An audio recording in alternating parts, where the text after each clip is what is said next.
الحمد لله نحمده ونستعينه ونستغفره ونعوذ بالله من شرور أنفسنا وسيئات أعمالنا من يهده الله فلا مضل له ومن يضلل فلا هادي له وأشهد أن لا إله إلا الله وحده لا شريك له وأشهد أن محمدا عبده ورسوله أما بعد فإن خير الحديث كتاب الله وخير الهدي هدي محمد صلى الله عليه وسلم وشر الأمور محدثاتها وكل محدثة بدعة وكل بدعة ضلالة وكل ضلالة في النار.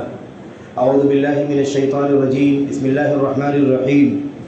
أم لهم شركاء شرعوا لهم من الدين ما لم يأذن به الله. وقال النبي صلى الله عليه وسلم فإن كل محدثة بدعة وكل بدعة ضلالة وكل ضلالة في النار. وقال عليه الصلاة والسلام من عمل عملا ليس عليه أمرنا فهو رد. وقال عليه الصلاة والسلام من أحدث في أمرنا هذا ما ليس منه فهو رد. رواهما الإمام مسلم رحمه الله تعالى. برادران اسلام، دینی اور ملی بھائیوں، نوجوان دوستوں، قابل احترام ماں اور بہنوں، عزیز بچوں، اللہ تبارک و تعالیٰ نے ہمیں اور آپ کو جو دین عطا فرمایا ہے وہ دین سنت کا دین ہے. اسلام کا دوسرا نام سنت ہے، اور سنت کو دوسرے نام سے یاد کریں تو وہ اسلام ہے. علامہ امام بربہاری رحمۃ اللہ علیہ نے اپنی کتاب شرح السنہ کے اندر لکھا کہ الاسلام هو السنہ والسنت ہی الاسلام. اسلام ہی سنت ہے اور سنت ہی اسلام ہے. اسلام کیا ہے؟ نبی کریم صلی اللہ علیہ وسلم کی سنت میں، آپ کی سیرت میں جو کچھ ہے وہی دین اسلام ہے. دین اسلام کیا ہے؟ جو آپ صلی اللہ علیہ وسلم کی 23 سالہ زندگی کے اندر ڈھلا ہوا ہے. ہم جس دین کے ماننے والے ہیں وہ دین یہی دین ہے، یعنی پورے طور پر نبی کریم صلی اللہ علیہ وسلم کی سنت اور اسوے کے دائرے میں رہنا. شیخ الاسلام ابن تیمیہ رحمۃ اللہ علیہ نے اپنی فتاوی میں لکھا جماع الدین اصلان، دین کی بنیاد یا دین کا خلاصہ اور نچوڑ دو بنیادیں. پورے دین اسلام کا نچوڑ دو بنیادیں، ایک ہے اللہ یعبد الا اللہ اور دوسرا ہے اللہ یعبد اللہ الا بما شرع. ایک بنیاد ہے دین اسلام، نام ہے اللہ تبارک و تعالیٰ کی، صرف اللہ تبارک و تعالیٰ کی عبادت اور بندگی کا. اللہ تعالیٰ کا دین کسے کہتے ہیں؟ اسلام کسے کہتے ہیں؟ اللہ تبارک و تعالیٰ کا دین نمبر ایک اس بات کا نام ہے کہ صرف اور صرف اللہ تبارک و تعالیٰ کی عبادت کی. دوسری چیز، اللہ تبارک و تعالیٰ کی جو عبادت کرنا ہے اس عبادت کا طریقہ محمد الرسول اللہ صلی اللہ علیہ وسلم کی سنت کے مطابق ہوگا. یہی پورا دین اسلام ہے. دین اسلام کا نچوڑ یہی ہے. کوئی دو لفظوں میں ہم سے آپ سے پوچھے کہ اسلام کس چیز کا نام ہے، دو لفظوں میں بتاؤ، تو اس کا جواب کیا ہوگا؟ اسلام نام ہے صرف اللہ تبارک و تعالیٰ کی عبادت کا اور محمد الرسول اللہ صلی اللہ علیہ وسلم کے طریقے سے اللہ کی عبادت کا. یہ پورا دین اسلام ہے. ہم اسلام کے نام لیوا اس بات کو سمجھیں، قرآن کریم کی آیات میں، اللہ کے نبی علیہ السلام کی حدیثوں میں متعدد دلائل، مسلسل دلائل آپ کو ملیں گے، اور خلاصہ اس کا یہی ہے کہ دین اسلام اللہ کے نبی علیہ السلام کی سنتوں میں ڈھلا ہوا ہے. ہمیں چاہیے کہ ہم کیا کریں؟ اپنی کوئی بھی عبادت، کسی بھی طرح کی عبادت، اس کا تعلق نماز سے ہو، اس کا تعلق روزے سے ہو، اس کا تعلق صدقات و خیرات سے ہو، اس کا تعلق حج و زکات، حج سے ہو، عمرے سے ہو، زکات سے ہو، اس کا تعلق قربانی سے ہو، اس کا تعلق نذر و نیاز سے ہو، اس کا تعلق تسبیحات سے ہو، اذکار سے ہو، دعاؤں سے، کوئی بھی عبادت کی قسم ہو سکتی ہے. یہ تو چند مثالیں ہیں، عبادت کی اور بہت ساری شکلیں ہیں. مثال کے طور پر اللہ تبارک و تعالیٰ ہی سے ڈرنا اللہ تعالیٰ کی عبادت ہے، پناہ مانگنا اللہ کی عبادت ہے، اللہ تبارک فریاد کرنا اللہ تبارک و تعالیٰ کی عبادت ہے. یہ ساری چیزیں، خوف اللہ کی عبادت ہے، خشیت اللہ تبارک و تعالیٰ کی عبادت ہے. اس ساری کی ساری چیزیں عبادت میں آتی. کوئی بھی عبادت شرط یہ ہے کہ وہ اللہ تعالیٰ کے لیے ہو اور محمد الرسول اللہ صلی اللہ علیہ وسلم کی سنت اور آپ کے طریقے کے مطابق ہو. اس کے سوا کوئی عمل اللہ تبارک و تعالیٰ کے یہاں قبول نہیں ہے. کوئی عمل ہم کتنی بھی دل جمعی کے ساتھ، اخلاص کے ساتھ، للہیت کے ساتھ، عقیدت کے ساتھ، ارادت کے ساتھ ادا کرے، ہے عمل اللہ تبارک و تعالیٰ کے لیے، لیکن طریقہ اگر محمد رسول اللہ صلی اللہ علیہ وسلم کا نہیں ہے تو وہ عمل اللہ کے یہاں قبول نہیں ہو سکتا۔ اس لیے کہ یہی دین اسلام ہے، عبادت اللہ کی ہوگی، اللہ کے سوا کسی کے لیے ہوگی، اور اتباع اور پیروی مستقل طور پر اگر کسی کی ہوگی تو صرف محمد رسول اللہ صلی اللہ علیہ وسلم کی، یہی دین اسلام کا خلاصہ ہے۔ اسی لیے جب کوئی نیا طریقہ عبادت کی کوئی نئی چیز نکال لے آدمی، کوئی ایسی نماز پڑھنے لگے جس نماز کا دین اسلام میں پتہ نہ ہو، اللہ کے نبی کی حدیث میں نہ ہو، سنت میں نہ ہو، آپ نے کبھی نہ کیا ہو، آپ نے کبھی نہ بتایا ہو، مثال کے طور کوئی روزہ رکھے جو روزہ اللہ کے دین کے اندر نہ ہو، نماز نیکی کا کام ہے، روزہ نیکی کا کام ہے، زکوٰۃ صدقات نیکی کا کام ہے، حج اور ایسے ہی عمرہ نیکی کا کام، قربانی نذر و نیاز نیکی کا کام ہے، ان کاموں کے نیک ہونے میں کوئی شک نہیں ہے، اللہ تعالیٰ کے لیے کر رہا ہے بندہ، اللہ کے سوا کے لیے نہیں کر رہا ہے۔ لیکن اس میں دوسری جو بنیادی چیز دیکھنی ہے کہ جو نماز پڑھنے جا رہا ہے وہ نماز اللہ کے نبی صلی اللہ علیہ وسلم نے بتلائی ہے کہ نہیں بتلائی، نماز بتلائی ہے، نماز معلوم ہے کہ نماز ایک عبادت ہے، اور فرائض بھی ہیں، نوافل بھی ہیں، سنتیں بھی ہیں، مستحبات بھی، لیکن نماز کی وہ کیفیت جو اللہ کے نبی صلی اللہ علیہ وسلم نے بتلائی، اس کیفیت کے علاوہ اگر کوئی نماز کوئی اور کیفیت میں پڑھیں گے تو بھی بدعت کہا جائے گا۔ کوئی نماز کسی ایسے وقت میں پڑھی جائے گی جس وقت میں اللہ کے نبی نے نہیں پڑھی ہے تو بھی بدعت کہلائے گی۔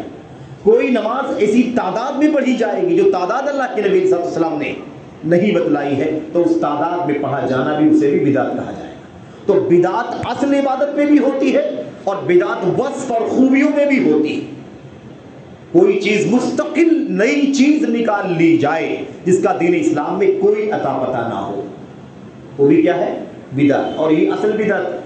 اور اس کے علاوہ ایک چیز نماز ہے، نماز ہے اللہ تعالیٰ کے دین کے اندر، روزہ ہے اللہ تبارک و تعالیٰ کے دین کے اندر، لیکن خاص ٹائم میں کوئی نماز پڑھے، خاص وقت میں کوئی نماز پڑھے، خاص مہینے میں، خاص تاریخ میں کوئی نماز پڑھے، خاص تعداد میں رکعات کی تعداد میں کوئی نماز پڑھے، خاص کیفیت میں کوئی نماز پڑھے، اس کے اندر جو پڑھی جانے والی دعائیں اور اذکار ہیں، تلاوتیں ہیں، اس کا کوئی نیا طریقہ نکالے جو طریقہ نبی کریم صلی اللہ علیہ وسلم نے بتلایا ہے، تو ان تمام چیزوں کے ڈفرینس کی وجہ سے بھی یہ سب کیا مانا جائے گا؟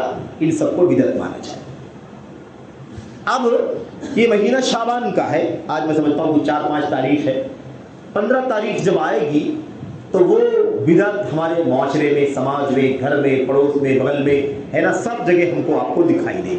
اللہ سے دعا کریں کہ اللہ تبارک و تعالیٰ ہمیں جیسے سنت سے اللہ نے جوڑے رکھا ہے اور بدعت سے بچنے کی توفیق عطا فرمائی ہے، اللہ تعالیٰ اسی پر کاربند رہنے کی توفیق عطا فرمائے۔ ساتھ ہی ساتھ یہ بھی دعا کریں کہ ہمارے وہ بھائی، وہ مسلمان جو ریت روایت کی طرح سے عرصے سے، برسوں سے، باپ دادوں سے یہ بدعتیں کرتے ہوئے آ رہے ہیں، اللہ تعالیٰ انہیں علم کی روشنی میں آنے کی توفیق عطا فرمائے تاکہ وہ بدعتوں سے توبہ کریں۔ یاد رکھیں کہ کتنا بھی اخلاص کے ساتھ یہ بدعت کا کام کیا جائے، چونکہ طریقہ اللہ کے نبی کا بتایا ہوا نہیں ہے، اس لیے یہ اللہ کی بارگاہ میں قبول نہیں ہو سکتا۔ اخلاص اور نیک نیتی کافی نہیں ہے عمل کے لیے، نیک نیتی عمل کے لیے کافی نہیں ہے، اور اس اصولی مسئلہ ہے، بہت بنیادی مسئلہ ہے۔ نیت اللہ کے لیے ہو، کام عبادت اللہ کے لیے کر رہے ہیں، آپ مخلص رہیں، یہ ایک شرط ہے، اس کے ساتھ بالکل ساتھ میں دوسری شرط بھی پائی جانی چاہیے، اور وہ شرط یہ ہے کہ وہ طریقہ اللہ کے نبی علیہ الصلوۃ والسلام کا۔ اس لیے الاخلاص اور والمتابعہ، اللہ تعالیٰ کے لیے اور نبی کی اتباع کرتے ہوئے عمل کیا جائے گا تو اللہ کی بارگاہ میں قبول ہے۔ دنیا میں جتنی چیزوں کو ناقابل قبول ہم کہتے ہیں، علماء کہتے ہیں، امت کے اسلاف کہتے ہیں یہ چیزیں ناقابل قبول ہیں، اگر آپ ان کی لسٹ بنا کر کے، فہرست بنا کر کے آپ اسے چیک کریں تو آپ کو پتہ چل جائے گا کہ ان تمام چیزوں میں جو قابل قبول نہیں ہیں، ان میں کوئی نہ کوئی ایک شرط غائب ہے، یا تو اخلاص نہیں ہے، وہ کام اللہ کے لیے نہیں کیا جا رہا ہے، اور یا وہ کام اللہ کے لیے تو کیا جا رہا ہے لیکن وہ طریقہ نبی کریم صلی اللہ علیہ وسلم کا نہیں ہے۔ اب 15 شعبان کو روزہ رکھیں، شعبان کے مہینے میں اللہ کے نبی صلی اللہ علیہ وسلم کی سنت میں ہے کہ روزہ رکھتے تھے، اللہ کے نبی کثرت سے روزہ رکھا کرتے تھے، نفلی نماز، نفلی روزہ۔ رمضان کا روزہ تو فرض ہے، اسے تو رکھنا ہی ہے، رمضان کا پورا مہینہ ایک دن بھی کم نہیں کر سکتے آپ، کوئی نہیں کر سکتا سوائے جو عذر کی حالت میں. لیکن رمضان کے بعد اگر کسی مہینے کا سب سے زیادہ کثرت سے روزہ اللہ کے نبی رکھتے تھے تو شعبان کے مہینے میں رکھتے. شعبان کے مہینے میں اللہ کے نبی کی روزہ کثرت سے رکھتے تھے. تو رمضان شعبان میں روزہ رکھنے کی ممانعت کا مسئلہ نہیں ہے، لیکن سوال یہ ہے کہ کس دلیل کی بنیاد پر اس مہینے کی کوئی تاریخ متعین کر دی جائے کہ فلاں تاریخ کو روزہ رکھنا ہے. آپ 10 روزہ رکھیں، آپ 5 روزہ رکھیں، آپ 20 رکھیں، آپ 25 رکھیں، آپ اس سے کم رکھیں، اس سے زیادہ رکھیں، پورے مہینے کا روزہ نہ رکھیں لیکن آپ روزہ رکھیں، اس سے کوئی منع نہیں کرتا. اللہ کے نبی کی حدیثوں میں دلیلیں بہت صاف موجود ہیں. لیکن مسئلہ یہ آتا ہے کہ 15 تاریخ کو متعین کر کے جو ہمارے بھائی روزہ رکھتے اس روزے کی کیا دلیل ہے؟ اس روزے کی کوئی دلیل نہیں. نبی کریم صلی اللہ علیہ وسلم نے کوئی ایسی ہمیں ہدایت نہیں دی ہے کہ شعبان کی 15 تاریخ کو روزے کی حالت میں ہونا چاہیے. کوئی دلیل 15 تاریخ کی جو شب ہے، شب پہلے آتی، رات پہلے آتی ہے، یعنی دن بعد میں آئے گا، رات پہلے. اس رات میں شب بیداری کر کے 100 رکعت نماز پڑھنا ہے. یہ طریقہ لوگوں نے بنا دیا ہوا ہے اور 100 رکعت نماز پڑھتے ہیں. 100 رکعت علی بن ابی طالب رضی اللہ تعالیٰ عنہ کے حوالے سے یہ روایت بیان کی جاتی ہے. جتنی کتابیں موضوع حدیثیں اکٹھا کرنے والی کتابیں ہیں، ساری کتابوں کے مصنفین کو آپ پڑھ جائیں، آپ کو یہ روایت وہاں ملے گی کہ شعبان کی 15ویں شب میں جو رات میں نماز پڑھنے کی تلقین کی جا رہی ہے، 100 رکعت نماز، اے علی جس نے 100 رکعت نماز پڑھا اس کو ایسا اجر و ثواب ملے گا. یہ روایت جھوٹی ہے، موضوع ہے. علامہ ابن الجوزی رحمۃ اللہ علیہ کی دنیا کی معروف ترین کتاب ہے الموضوعات، یعنی جھوٹی بنائی ہوئی روایتوں کا مجموعہ. اس کتاب کے اندر علامہ ابن الجوزی نے اس روایت کو نوٹ کیا ہے. یہ روایت بھی جھوٹی ہے، اس میں 100 رکعتوں کا تذکرہ ہے. اچھا، اس نماز کا نام ہے باقاعدہ. اس نماز کا نام کیا ہے؟ صلاۃ الالفیہ. الف کے معنی ہزار کے ہوتے ہیں، ساتھی جانتے ہیں کہ الف کے معنی ہزار کے ہوتے ہیں، الفیہ مطلب ہزاری. تو صلاۃ الالفیہ یعنی ہزاری نماز. یہ کیا ہے ہزاری نماز؟ نام اس کا کیوں پڑ گیا؟ نماز تو 100 رکعت کی ہے، لیکن ہر رکعت میں 1 مرتبہ سورۃ الفاتحہ اور 10 مرتبہ قل هو اللہ احد. اب 100 رکعت کو 10 مرتبہ قل هو اللہ احد سے اگر آپ ملٹیپلائی کر دیں گے تو 1000 کی تعداد بن جائے. تو چونکہ 100 رکعت کے اندر 1000 مرتبہ قل هو اللہ احد پڑھا جا رہا ہے، اس لیے اس کا نام صلاۃ الالفیہ ہے. جاؤ تلاش کرو قرآن کریم کو، جاؤ تلاش کرو اللہ کی نبی علیہ السلام کی حدیثوں کو، جاؤ ڈھونڈو نبی کے صحابہ کی سیرت کو کہ کوئی نماز آپ کو ملے جس نماز کا نام صلاۃ الالفیہ ہو. صلاۃ الظہر ہے، عصر ہے، مغرب ہے، عشاء ہے، تراویح ہے، تہجد ہے، قیام اللیل ہے، صلاۃ الجنازہ ہے، استسقاء ہے، وغیرہ وغیرہ. ان نمازوں کے نام تو ہم سارے جانتے ہیں، سارے مسلمان جانتے ہیں. کیا کوئی نماز صلاۃ الالفیہ کے نام سے بھی جانتے ہو مسلمانوں؟ بتاؤ ذرا.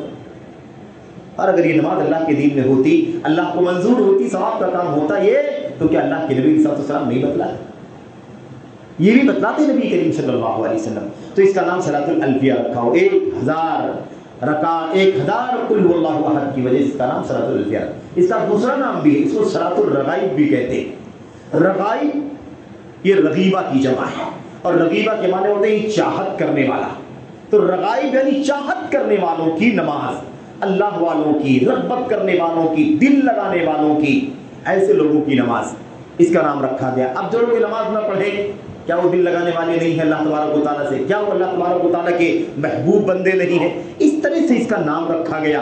پورا نام نیا، پوری کیفیت نہیں، تعداد نہیں، رکعت کی تعداد، اندر پڑھنے کی کیفیت، سب بنایا گیا پورے طور پر، اور بنا کر کے گھڑ کر کے اسے مسلمانوں کے لیے ان کے حدیثوں کے ذخیرے میں شامل کر دیا. اور اب مسلمان سمجھتا ہے کہ اس کو ہم پڑھیں گے تو اتنی ساری فضیلت حاصل ہوگی. یہ نماز نہ نبی کے زمانے میں، نہ صحابہ کے زمانے میں، نہ تابعین کے زمانے میں، طبع تابعین کے زمانے میں، نہ بنو امیہ کے دور میں، نہ بنو عباسیہ کے دور میں، پورا دور خلافت راشدہ، امویہ، عباسیہ اور ان کے بعد آپ تلاش کرتے چلے جائیں، آپ کو اس نماز کا کوئی عطا پتہ کہیں نہیں ملے گا. سب سے پہلی شروعات اس کی کب ہوئی ہے؟ 448 ہجری میں، اور فلسطین میں شروعات ہوئی اس کی. فلسطین بیت المقدس میں ایک شخص آیا اور 15ویں شعبان کی رات میں کھڑا ہو گیا، میٹھی آواز والا تھا۔ آج کل میٹھی آواز کا آج کل بھی بہت کریز ہے۔ میٹھی آواز مل جائے تو لوگ یہ نہیں سنتے، یہ نہیں جاننا چاہتے کہ بولتا کیا ہے۔ آواز اچھی لگ رہی ہے تو مزہ آ رہا ہے، دلچسپی پیدا ہو رہی ہے، شوق لگ رہا ہے، اس لیے مزاج بگڑ گیا ہے۔ آج سنجیدہ مقررین کی تقریروں کو بھی ہماری عوام سننا نہیں چاہتی ہے، ان مقررین کو سننے میں دلچسپی رکھتی ہے جو گا گا کر کے تقریریں کرتے ہیں، کیونکہ کانوں کو لذت ملتی ہے گانے سے، میٹھی آواز سے، سر لگانے سے۔ یہ عجیب و غریب مزاج بگڑ گیا ہے، یہ ہمارا کام نہیں، صوفیوں نے ایجاد کر رکھا ہے۔ بھائی گانا بجانا، حال اور سماع اور رقص اور قوالی، یہ تو صوفیوں کی دین ہے۔ اللہ کا دین تو پاک ہے اس طرح کی چیزوں سے، جو اللہ کی کتاب میں اترا، نبی کی سنتوں میں آیا، اس کا اس دین سے کوئی لینا دینا نہیں ہے۔ تو میں عرض یہ کر رہا تھا، میٹھی آواز والا، بہت میٹھی آواز والا ایک آدمی آ گیا۔ نابلس ایک شہر ہے فلسطین کے قریب، اور پٹی ہے بالکل، چوڑائی بتاتے ہیں کہ اس شہر کی چوڑائی زیادہ نہیں ہے، پتلی سی پٹی ہے لیکن لمبا شہر ہے، جیسے غزہ پٹی لوگ کہتے ہیں نا، ایسے ہی ایک چھوٹا سا پٹا۔ وہ نابلس کا رہنے والا تھا، فلسطین آ گیا بیت المقدس، اور شعبان کی 15ویں شب تھی، وہ کھڑا ہو گیا، اور اس کے بعد کھڑا ہوا اور نماز پڑھنا شروع کر دیا، اور بلند آواز سے جہری تلاوت کرنے لگا، اور میٹھی آواز تھی، سورۃ الفاتحہ پڑھا تو لوگوں کے کانوں کو بڑی لذت ملی، اس کے بعد پھر اگلی سورت پڑھا تو اور لذت ملی، پھر اس کے بعد پڑھتا گیا، لذت ملتی گئی۔ اب اس کے بعد لوگوں نے جلدی جلدی وضو کیا، کچھ لوگوں جاہلوں کا یہی کام ہوتا ہے، وہ یہ نہیں دیکھتے ہیں کہ کیوں پڑھ رہا ہے، دلیل ہے نہیں ہے، سنت ہے نہیں ہے، یہ کام نیکی کا ہے تو صحابہ کے یہاں ہے کہ نہیں دیکھتے، اچھا لگ رہا ہے، نماز ہی تو ہے، آخر اس کو ثواب ملے گا، ہمیں ثواب کیوں نہ ملے، چلو جلدی جلدی وضو کر کے آئے۔ 2 4 6 لوگ آئے وضو کر کے اس کے پیچھے کھڑے ہو گئے، ماشاءاللہ۔ اب وہ پڑھتا گیا 2 رکعت، کئی رکعتیں پڑھ کر کے سلام پھیرا، اور کئی گھنٹے گزر گئے۔ بہت اطمینان لگا ان لوگوں کو کہ ہم لوگ بہت میٹھی نماز پڑھی، بہت اچھی نماز پڑھی، اور اس کے بعد وہ نابلس سے آیا تھا، چلا گیا۔ ابن ابو الحمرا نام کا آدمی تھا، 448 ہجری میں۔ جتنے مورخین ہیں، امام طرطوشی رحمۃ اللہ علیہ، حافظ ابن حجر رحمۃ اللہ علیہ، یا ایسے ہی ابن ابو شامہ دمشقی رحمۃ اللہ علیہ، ایسے ہی ابن وضاح، جتنے بھی مورخین ہیں، ساری کتاب تاریخ کی جو عربی کی جو اصل تاریخ کی کتابیں، اردو والی نہیں، جو عربی کی اصل تاریخ کی کتابیں ہیں، وہ کتابیں آپ اٹھا کر کے دیکھیں، سب میں آپ کو ملے گا کہ سن 448 ہجری سے پہلے اس نماز کا کوئی عطا پتہ نہیں تھا، دنیا میں کہیں نہیں تھا، حتیٰ کہ بیت المقدس میں بھی نہیں تھا، یہی سے اس کی شروعات ہوئی ہے۔ اور یہ ابن ابو الحمرا، اب وہ آیا پڑھ کے چلا گیا۔ اب وہ 10 20 لوگ اس کے ساتھ پیچھے نماز پڑھ رہے تھے، ان کو یاد تھا۔ اگلا سال جب شعبان آنے والا ٹائم آیا تو اس تاریخ کو وہ پھر بیٹھے، عشاء کی نماز کے بعد بیٹھے، اور پھر وہ آدمی آیا، ابن ابو الحمرا آیا، اور پھر اسی طرح سے نماز پڑھی۔ پچھلے سال میں اگر 10 20 لوگ رہے ہوں گے تو اس سال 50 100 لوگ اکٹھا ہو گئے، اور اس کے بعد اگلا سال، تیسرا سال، چوتھا سال، دھیرے دھیرے سینکڑوں میں وہ تعداد ہو گئی۔ پھر فلسطین سے وہ بات باہر نکلی، دوسرے علاقے میں چلنے لگی، وہاں سے نکلی تیسری جگہ چلنے لگی، اور ایسی پھیلتے پھیلتے یہ 15 شعبان والی رات کی نماز صلاۃ الالفیہ، یا ایسے ہی صلاۃ الرغائب کے نام سے، یہ نماز جو بدعت ہے، اللہ کے دین سے کوئی تعلق نہیں ہے اس کا، اسے لوگوں نے بہت بڑی نیکی کا ذریعہ سمجھ لیا، اور اس کے بعد لوگ خوب عبادت کرنے لگے۔ میرے بھائیو، اس کا کوئی عطا پتہ نہیں ہے، اور کوئی بدعت اچھی نہیں ہوتی، بدعت ہے ہی اس لیے کہ وہ غلط ہے۔ کل بدعت ضلالہ، کل بدعت، ہر بدعت گمراہی۔ اللہ کے نبی کہتے ہیں ہر بدعت گمراہی ہے، دیکھنے میں کتنی بھی اچھی لگے، نماز کیوں نہ ہو، روزہ کیوں نہ ہو، حج کیوں نہ ہو، زکات، کوئی بھی چیز کیوں نہ ہو، لیکن ہے وہ نئی چیز جو نبی کی بتائی ہوئی نہیں ہے تو وہ ہے بدعت، اور ہر بدعت گمراہی ہے۔ اس لیے اچھی بدعت اور مکروہ بدعت اور جائز بدعت اور مستحب بدعت، یہ تقسیم خود بدعت، اس تقسیم کی کوئی دلیل کتاب و سنت کے اندر موجود نہیں ہے۔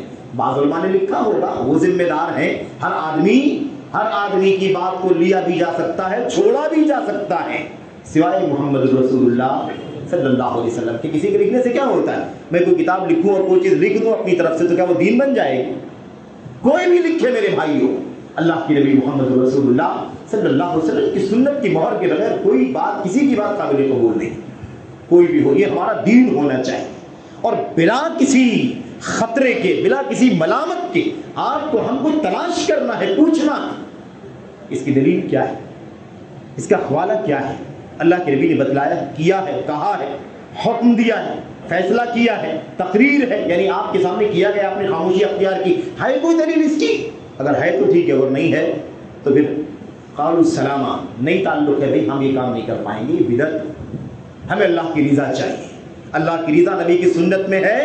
کتنا بھی نیک کام کیوں نہ ہو، نیا کام ہے، اللہ کے نبی کا بتایا ہوا نہیں ہے تو وہ بدعت ہے. اس لیے یاد رہے. تو خلاصہ کلام کیا نکلا؟ خلاصہ کلام یہ نکلا کہ یہ 448 میں، اب 450 سال کے بعد ایک چیز دنیا میں آ رہی، اس کا دین سے کیا تعلق؟ دین تو اسی وقت مکمل ہو گیا تھا جب اللہ کے نبی صلی اللہ علیہ وسلم پر اللہ کا کلام اترا تھا، اليوم اکملت لکم دینکم واتممت علیکم نعمتی ورضیت لکم الاسلام دینا. اللہ کے نبی کی وفات ہوئی، آپ کی آخری سانس سے پہلے جو زبان سے جو کچھ آپ نے کہا اور اس کے بعد آپ نے کچھ نہیں کہا، آپ کی وفات ہو گئی. تو اسی نقطے پر جو آپ نے آخری بات کی، آخری کام کیا امت کے سامنے، وہی دین مکمل ہو گیا. اب اس کے بعد کچھ بھی گھٹائیں گے بڑھائیں گے تو وہ دین نہیں ہوگا. دین نہیں ہوگا. وہ اپنی مرضی کے مطابق، کسی کو اچھا لگ رہا ہوگا، کسی کو پسند آ رہا ہوگا، کسی کو نیکی کا کام لگ رہا ہوگا، لوگوں کو لگے وہ دین نہیں ہوتا. دین وہ ہے جو اللہ کے نبی علیہ السلام. اب لوگ کہیں گے کہ نماز ہی تو ہے، اس میں کیا برا ہے؟ اچھا حیرت کی بات تو یہ ہے، میں اکثر یہ بات کہتا ہوں اس طرح کے موضوعات پر گفتگو کرتے ہوئے میرے بھائیوں، کہ ایسے تو سورۃ الفاتحہ فرض نماز میں پڑھی جائے نہ پڑھی جائے، آج تک امت میں اس کا اختلاف پڑا ہوا ہے. لیکن جتنی نمازیں بدعت والی نمازیں بنائی گئی ہیں ان سب میں سورۃ فاتحہ کا ذکر ہے. عجیب اتفاق ہے کہ آپ کو جتنی نمازیں بدعت والی ہیں ان سب میں سورۃ الفاتحہ کا ذکر موجود ہے. انہی میں سے ایک یہ بھی نماز موضوع ہے، گھڑی ہوئی ہے، اس کے اندر سورۃ الفاتحہ ہے. سورۃ الاخلاص 10 مرتبہ، لیکن سورۃ الفاتحہ ہر رکعت میں 1 مرتبہ پڑھنا ہے. تو 100 مرتبہ سورۃ الفاتحہ ہے 100 رکعت میں، اور 10 مرتبہ اخلاص کے اعتبار سے 1000 مرتبہ قل هو اللہ احد، یعنی سورۃ الاخلاص کی تلاوت ہے. میرے بھائیوں، بات سمجھنے کی یہ ہے کہ نماز ہے تو کیا ہوا؟ نماز ہے تو کیا ہوا؟ نماز نیکی کا کام ہے. کوئی کہہ سکتا سورۃ الفاتحہ ہی تو ہے، قیام ہی تو ہے، رکوع ہی تو ہے، اور سجدہ ہی تو ہے، قومہ ہی تو ہے، وہ اس کے اندر سورۃ الاخلاص کی تلاوت ہی تو ہم کر رہے ہیں. اس میں کوئی کام غلط کون سا ہے جو آپ منع کر رہے ہیں؟ اس کا جواب کیا ہے؟ اس کا جواب یہ ہے کہ نماز سے ہم نہیں کہہ رہے کہ نماز نہیں ہے دین کے اندر. جس وقت، جس تاریخ کو، جس کیفیت میں نماز پڑھ رہے ہو، یہ نہیں ہے دین کے اندر. اور آخری بات، سعید ابن المسیب رحمۃ اللہ علیہ، جو سید التابعین کہلاتے ہیں، سید التابعین سعید ابن المسیب رحمۃ اللہ علیہ فجر کی نماز پڑھ رہے تھے. فجر کی نماز کے لیے مسجد میں حاضر ہوئے تھے. انہوں نے ایک شخص کو دیکھا کہ وہ ابھی جماعت کھڑی ہونے میں وقت باقی ہے، وہ سنت پڑھ رہا ہے. اور ہم سب جانتے ہیں کہ 2 رکعت سنت اللہ کے نبی علیہ السلام کی سنت میں بتلائی گئی ہے. رکعت الفجر خیر من الدنیا وما فیہا، 2 رکعتیں فجر کی سنت ہے، دنیا اور دنیا کی ساری نعمتوں سے بہتر ہے.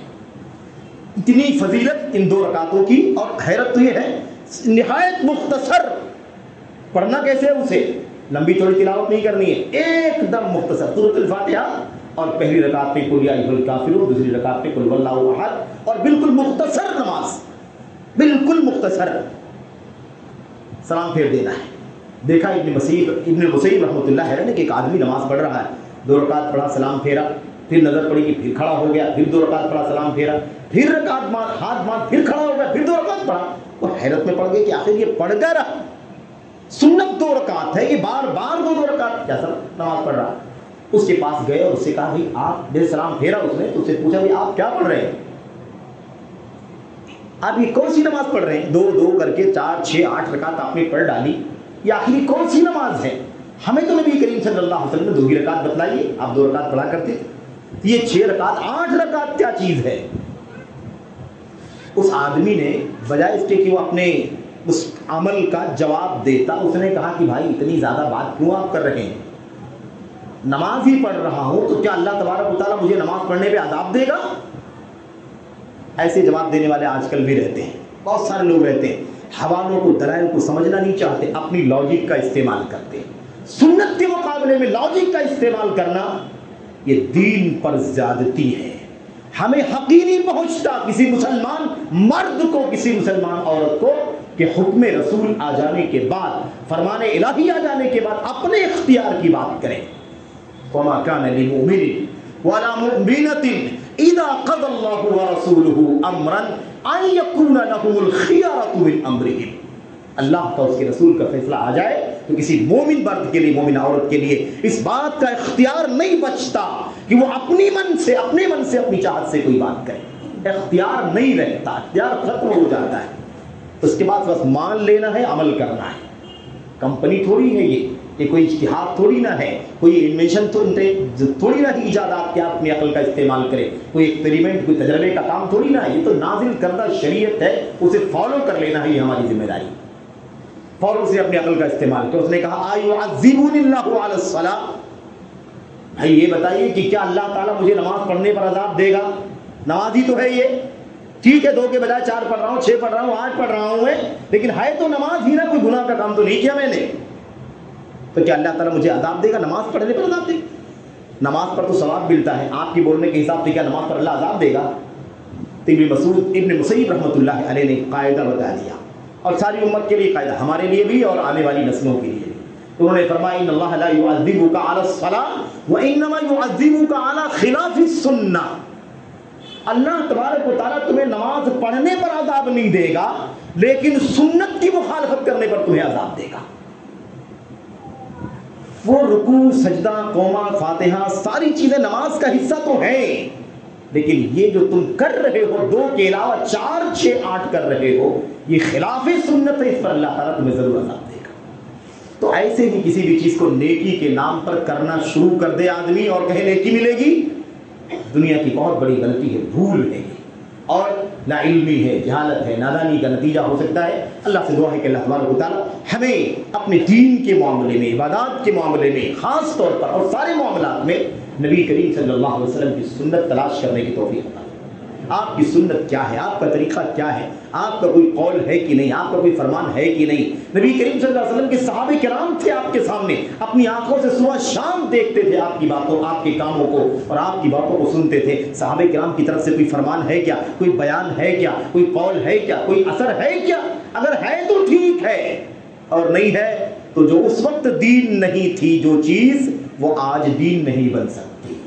امام مالک نے کہا تھا فما لم یکن یومئذ دینا فلن یکن اليوم دینا، جو اس وقت دین نہ تھی آج ساری انرجی لگا دو، آج وہ دین کا حصہ نہیں بن سکتے۔